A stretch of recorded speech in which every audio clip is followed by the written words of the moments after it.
The first time Mara Voss saw the Hogdora, she was 9 years old and standing knee-deep in the cooling reservoir of Reactor 4, holding a water sample jar that had gone the color of an old bruise.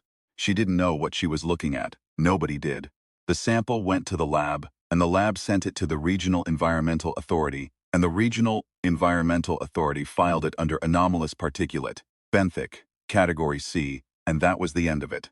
22 years later, she would sit in a military briefing room on the 4th subfloor of a mountain and listen to a general explain that Category C had been a mistake. By then, 12 cities were gone. Vildidora arrived in what the xenobiologists would eventually classify as its larval stage. A slow-moving colony of mineral organisms, each no larger than a sand grain, threading through the deep ocean thermal vents near the Mariana Shelf. They fed on sulfur compounds and heavy metals.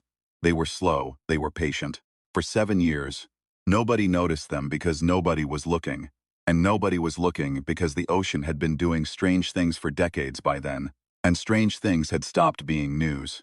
The first confirmed sighting came from a trawler captain named Bautista, who described, over a crackling maritime radio, something that looked like a living oil slick the size of a football pitch rising from the water near his hull. He said it had eyes. You see, the eyes were orange, the kind of orange that comes from something burning deep inside. The Coast Guard dispatched a cutter. The cutter found Bautista's vessel adrift, its hull corroded through in 3 places below the waterline. The crew reduced to what the recovery report called, with the particular cowardice of official language, residual organic matter. Mara read that report in her car in a parking garage in Bremen, eating a sandwich she didn't taste. She was 31. She had a postdoctoral fellowship in environmental toxicology, and a growing suspicion that she had spent her career cataloging the edges of something she had never been allowed to see the middle of. She drove to the coast, she rented a boat, she took samples. The samples confirmed what the larval scans had suggested.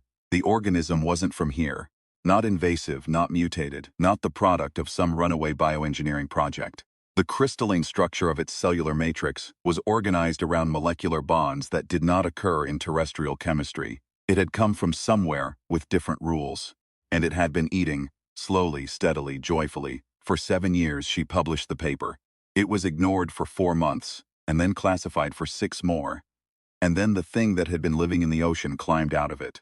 Mara was in the observation gallery of the Kiel Marine Institute when it came ashore the first time, watching through triple-paned glass as 70 meters of living sludge hauled itself up the breakwater. It moved with a terrible boneless patience, its body shifting and consolidating as it found new ground, the surface of it cycling through slow internal colors. Gray, black, the deep arterial red of something metabolizing hard. It left behind it a trail of corroded stone and dead kelp, and something that smelled like the inside of a factory that had caught fire. It found a power plant 2 kilometers up the coast. It settled over the smokestacks like a man sitting down after a long walk. The stacks were burning coal. It inhaled them. It grew. Not fast, not dramatically, not the way movie monsters grew in the stories Mara had grown up watching.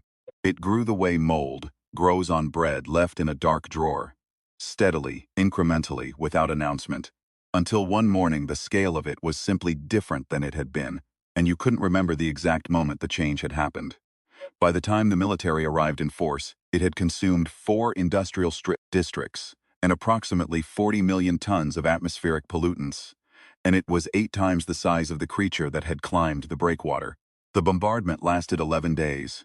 The Hogdora dissolved the ordnance before it reached its surface.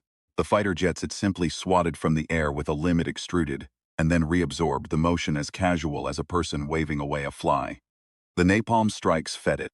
The incendiary cluster munitions fed it. Everything that burned fed it. General Saito called a ceasefire on day 12.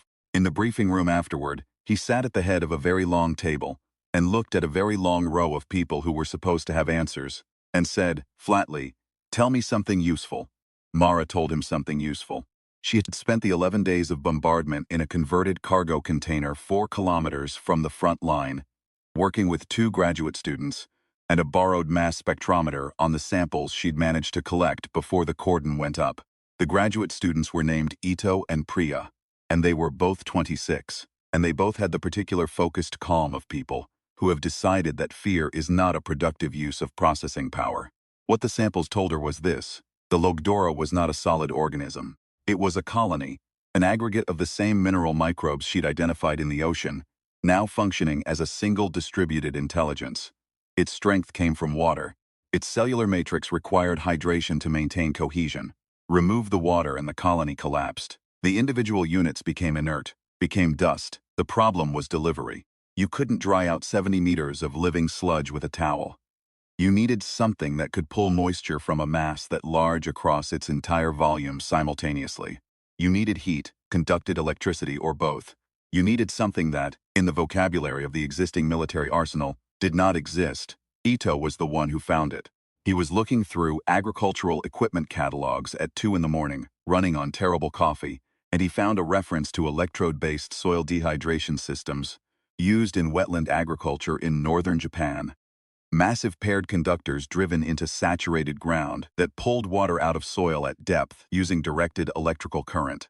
The system had never been used on anything living. It had never needed to be.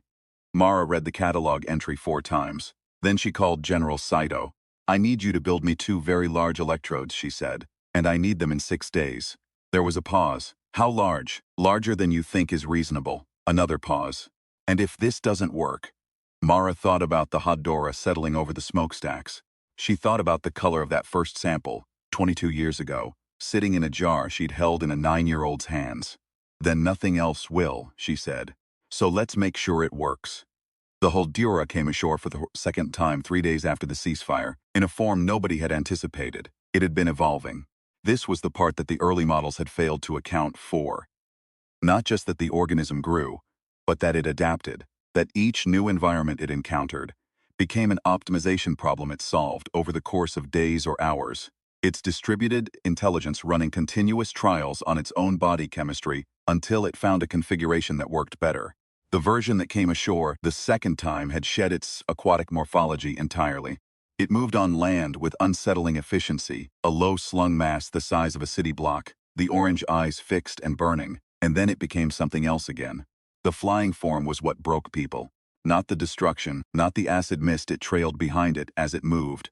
Though the acid mist was its own particular horror, a fine corrosive rain that stripped metal and dissolved concrete, and reduced any living thing that breathed it to a kind of slow anatomical catastrophe.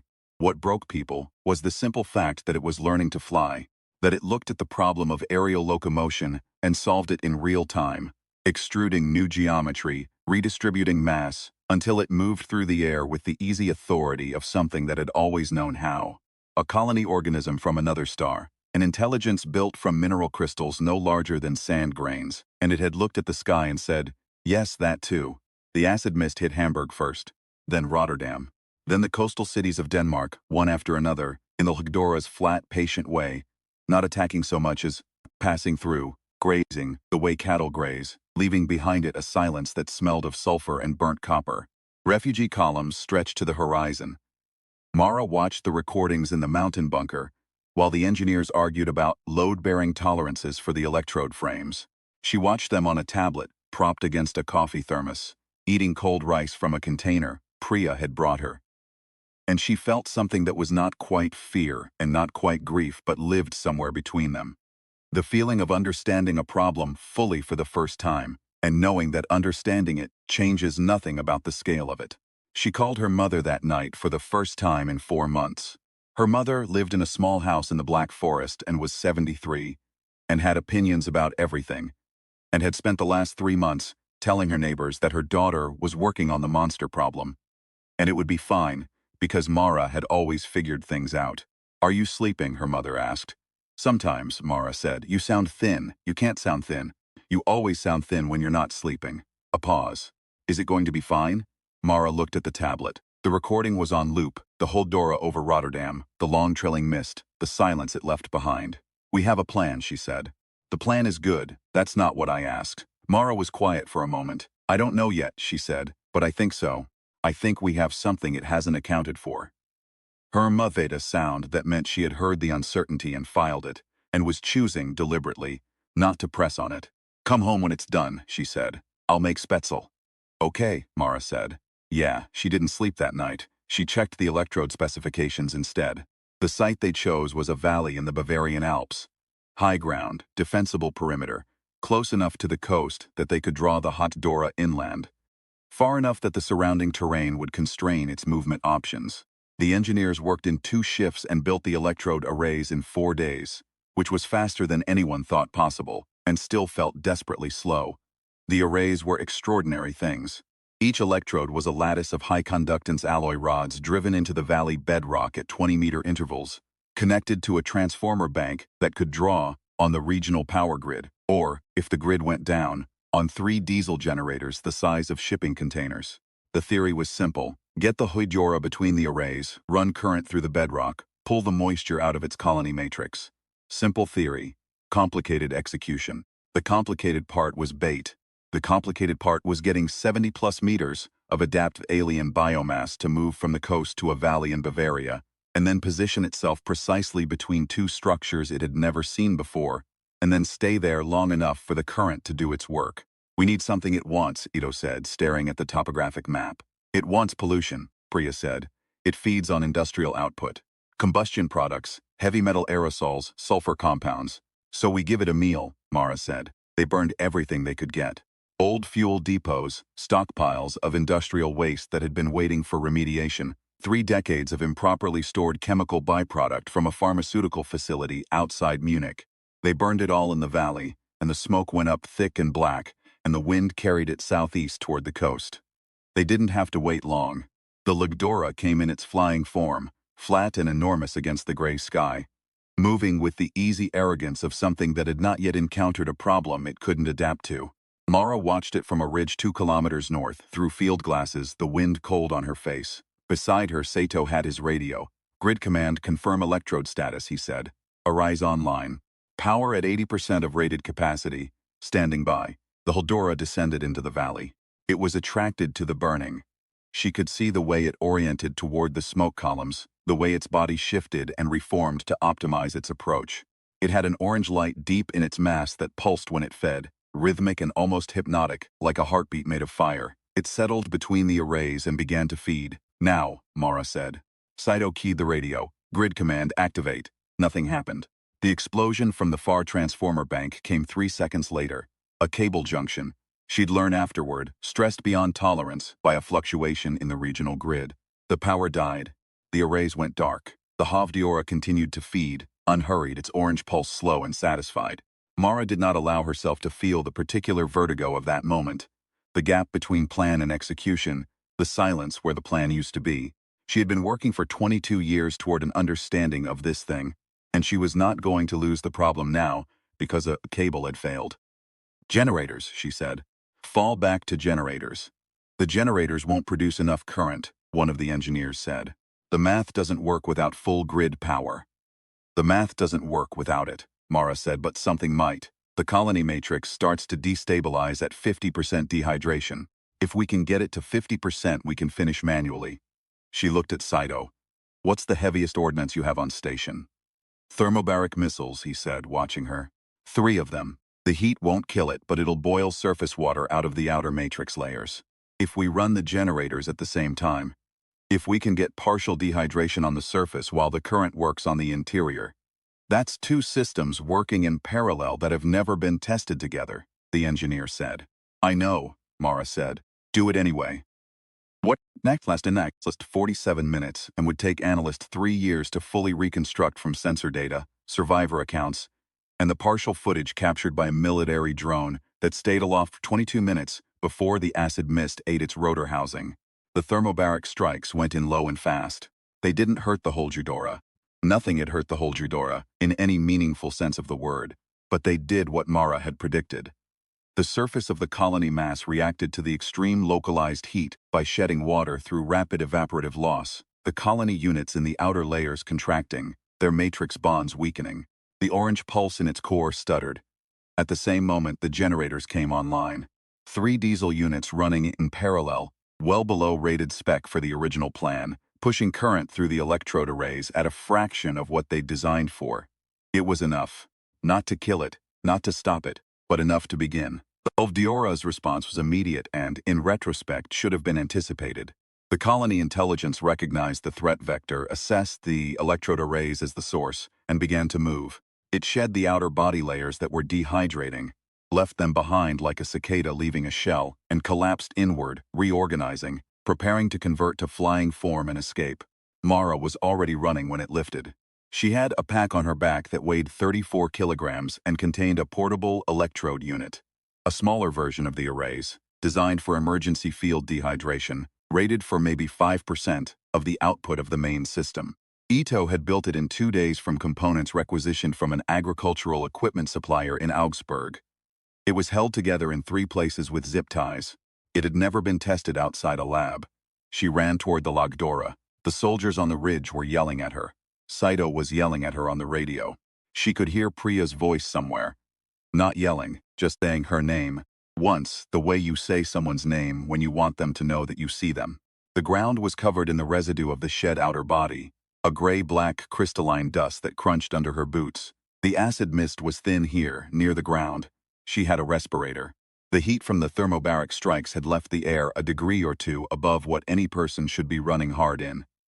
She reached the shed body mass. She drove the portable electrode stakes into it, the residual material, the crystalline dust of the colony's outer layers. Not into the living Lagdora, into what it had left behind. If the colony units in the shed material were still in communication with the main colony. If the distributed intelligence that ran this organism was still routing signal through every component, including the discarded ones, then a current run through the shed material would register in the core as a disruption, a pull. The same signal the electrodes had been sending, but from a different direction, from below. She was betting the alien intelligence of a mineral colony organism from another star on a principle of network topology she'd worked out at 2 in the morning, 3 weeks ago in a cargo container. She activated the portable unit. The Lagdora stopped rising. It hung in the air for 3 seconds, the orange eyes cycling through a rapid sequence of colors she hadn't seen before.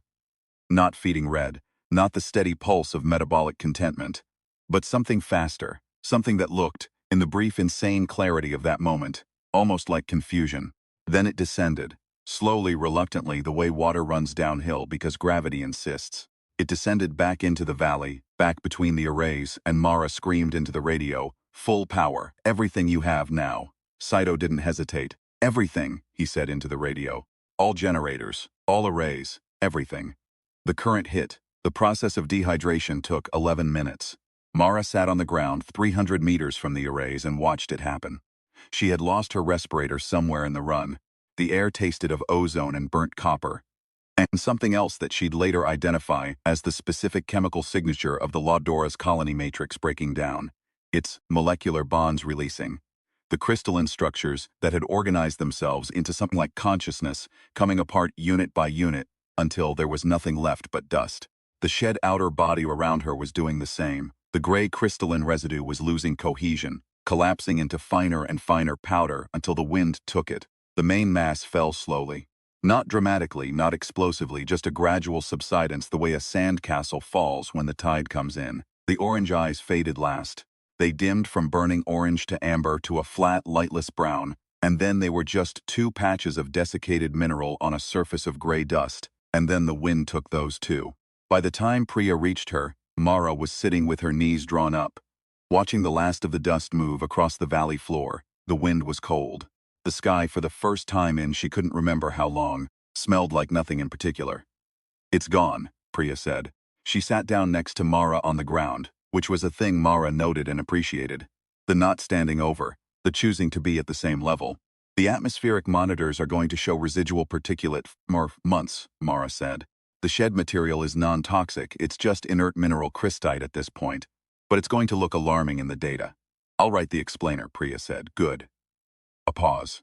"Check for any colony signatures in the coastal water samples from the last 48 hours. If any of the larval stage material survived offshore, it'll reorganize if it reaches a pollution source. I already have alerts set up, and the soil samples from the fallow floor." Mara: "Yeah, it's gone." Mara looked at the valley, at the gray dust cooling in the mountain wind, at the sky above it pale and empty and enormous. "I know," she said. "I'm just making a list." Priya laughed. It was a real laugh, short and surprised. "You're the strangest person," she said, with what Mara recognized as genuine affection. "I know that too," Mara said. She called her mother that night from a field hospital tent on the valley perimeter, wrapped in a foil blanket, waiting for someone to clear the mild acid exposure on her forearms. The connection was bad. Her mother's voice came through in fragments. Heard something on the radio, they said. It's done, Mara said. We got it. A long pause. When her mother spoke again, her voice had a quality Mara couldn't quite name. Relief, maybe, but compressed. The way you compress something that's been under pressure for a long time and is now allowed, slowly, to expand. Come home, her mother said. I'll make Spätzle. Yeah, Mara said. Yeah, I'm coming. The after-action reports, the scientific papers, the International Commission findings, those came later, across years. The finding that the Haldora colony had arrived on Earth in a micrometeorite strike approximately 40 years before the first confirmed sighting, and had spent those 40 years in larval dormancy in the deep ocean, feeding at subperceptible rates on the rising concentration of industrial pollutants in the water column. That it had evolved a planetary-scale distributed intelligence from what began as chemistry. That it had assessed humanity's industrial civilization and decided, in whatever passes for decision in a mineral colony mind, that the civilization was a food source. The finding that the distributed colony matrix was, at its core, an optimization system. That its goal was simply more, always more, a maximization function, written in crystal and chemistry and borrowed physics from another star's gravity well. That it had no concept of enough. That enough for an organism like the Haldora was not a category that existed. The finding, buried in Appendix C of the Commission's third supplementary report, that 17 similar micrometeorite strikes had been catalogued in the past 60 years, in locations distributed across the globe, that the other 16 had impacted in regions of low industrial activity, that their cargo, whatever it was, had found insufficient nutrition and remained dormant, that they were monitoring. Mara read that appendix on a Tuesday morning in her office at the rebuilt Kiel Marine Institute, drinking coffee, watching the gray November sea through the window. She read it twice. She set down her coffee cup. She opened a new document and began to type. She typed proposal, Global Dormant Colony Early Detection Network, Preliminary Framework. She worked until the coffee was cold, and the November sun had moved across the window, and her phone had vibrated 8 times with messages she hadn't looked at. Outside, the sea moved the way it always moved. In long swells, patient, indifferent, keeping its own time, she typed. The organism taught us something we should have already known. It waited for the right conditions. It was patient. It did not act until it was ready. She deleted that paragraph. It was true, but it wasn't for the proposal. It was for something else. She'd figure out later what. She typed, we will build systems. We will watch. We will be ready before the next one wakes. She saved the file. She looked at the sea. Somewhere under it, in all its dark and complicated depth, something old and mineral was maybe sleeping, maybe not sleeping, feeding at a rate too slow to measure on anything but a geological timescale. Patient in the way that things are patient when they have no concept of impatience. Humanity had survived because a 9-year-old girl had carried a water sample jar through a cooling reservoir, and a scientist had never stopped thinking about what the sample meant. Because 2 graduate students had worked through the night on borrowed equipment. Because a general had listened. Because a cable had failed and a backup plan had worked. Because someone had run toward the thing instead of away from it with 34 kilograms on her back and zip-tied field equipment and a theory she'd worked out at 2 in the morning. These were not comfortable margins. Mara knew this. She filed the knowledge away with the rest of the uncomfortable things she carried. The 16 dormant strikes. The rising ocean temperature charts, the atmospheric particulate data that suggested 2 of the dormant sites were in regions of increasing industrial development. She made another coffee. She called Priya. She said, I need you to look at something. Outside, the sea did what it always did. It moved. It kept its own time. It kept its secrets, not forever, but for now.